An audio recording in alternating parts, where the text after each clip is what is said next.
welcome back to my film and TV channel. You all stay safe and well, and yes, hopefully we've had a good start to a new year. As I'm recording this, we're already zooming through it, or up to the 7th of January, so it'll soon be Easter. Yeah, there we go, we've got Easter stuff on the shelves in the shop already. We're going to have a look at an action thriller today, directed by Justin Kurzel, based on true events, this one. And it's called The Order. It's just under 2 hours long, 15 certificate, which is okay for this sort of film usually. And it's based on the 1989 non-fiction book The Silent Brotherhood by Kevin Flynn and Gary Gerhardt. And it's about, well, it revolves around an FBI agent who goes after a white supremacist terrorist group known as The Order that was active in the United States in the 1980s. Just sort of had that feel to it as well. It stars, amongst others, Jude Law, Nicholas Hoult, Ty Sheridan, Journey Smollett, Alison Oliver and Mark Maron. And it was released in the United States a little while ago, actually, as I'm recording this, December the 6th, 2024. And it's due to be released on Prime, but I'm not too sure when. I managed to see a preview copy of this one. And I'm doing this review on the 7th of January, 2025. There's some good scores for this, and I was hopeful of a good action thriller. But for me, it needed to be a little bit more grittier. There's a Canadian influence in this as well, so I'm not too sure if that toned it down. No reason why, because I've seen some very gritty Canadian stuff over the years. But yeah, despite the storyline and violence, it just felt a little bit watered down. And there's some interesting backstory to this, which isn't really sort of delved into too much, and the action sequences themselves, I create words, but don't I? Too muchly, yeah, I suppose.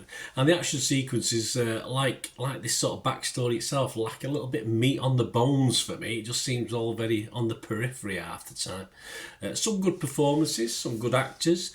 Definitely that 80s atmosphere and vibe to the film. The production of it, the settings is good, and this older vibe I like anyway.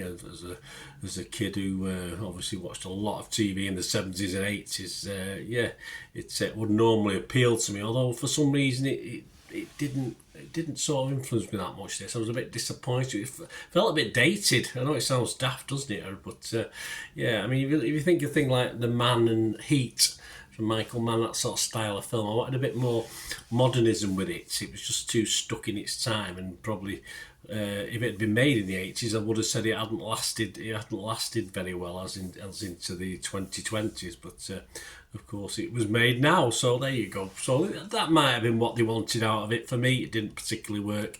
Just a wasted opportunity feel for me. Never fully makes the most of the cast or the powerful storyline, which is no doubt is, and deliberate playing it all down, just though appealing to many who liked it. For me, it was just forgettable. It's not something I'd go back and watch again. Not a disaster. I wouldn't say I wasted almost 2 hours of my life watching it, but it's just something I'd never even think of going back and watching, as opposed to something like Heat, which I would go back and watch and stuff like that. So my scores on this, I am going to be fresh on Rotten Tomatoes. I can't be rotten, but I'm going to be mixed on Metacritic. And I'm just going to give it a 5.5 out of 10, so just below that 6 out of 10. I like to give things if I can thoroughly recommend them, but I can't really do that with this one. Other people like it a lot, yeah. Rotten Tomatoes, 7.7 out of 10. That's 136 critics. A stoic Jude Law and diabolically good Nicholas Hoult turn the tides of history in this grippingly intense thrill ride. I watched a different film to me, actually, than people.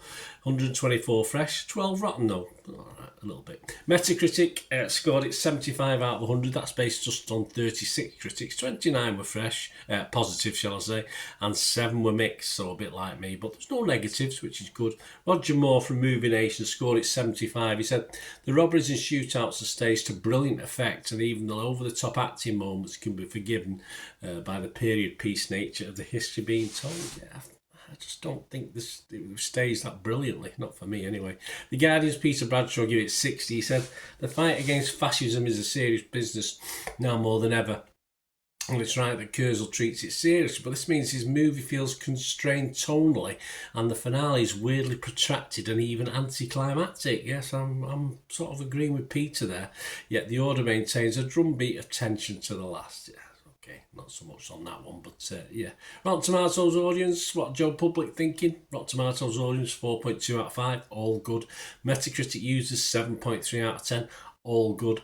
Over 12,000 scores and reviews on Internet Movie Database, all Joe Public, and it's getting 6.8. So there you go. I'm sort of in a minority. I wasn't overly dead disappointed with it. I just think because I saw all the good scores and a little bit of hype about this, I did expect something a little bit better. Let me know what you think, guys. I know it's great. It's all opinions, isn't it? It'd be a very boring world if we all thought the same.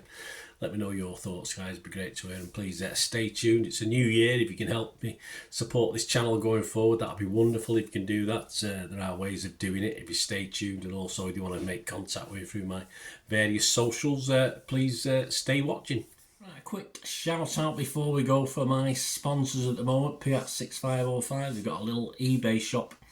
And they sell movie posters from the 1990s and 2000s. Some great films, some great actors. So please check the link in the comments section below and you'll go straight to the shop. I dispatch everything between 24 and 48 hours. So if you see anything there, you want to order it, you can also mention my name. I mean, they are sponsoring me, so I do my little deal as well. So you can get 10% off. If you buy anything, just mention me, so say Bernard sent you, and they'll give you a 10% reduction on your order price. My thanks to Piat 6505. If you're interested in sponsoring the channel yourselves, guys, supporting the channel by sponsorship, just let me know. My socials are on screen there, so just contact me about that and we can have a chat. Other ways to help me out, guys, if you watch the ads, if the ads on this YouTube ads, that helps in a very little way, but it all helps. It all, watch the pennies, the pounds look after themselves, they say, don't they? Or the pennies or the 10p's look after themselves. But if you watch the ads or follow the links on the ads as well, that's always a nice way to support the channel. If you sort of hang on for it, I've done that. I watched other people's and followed the ads, just something I fancied, which does happen from time to time.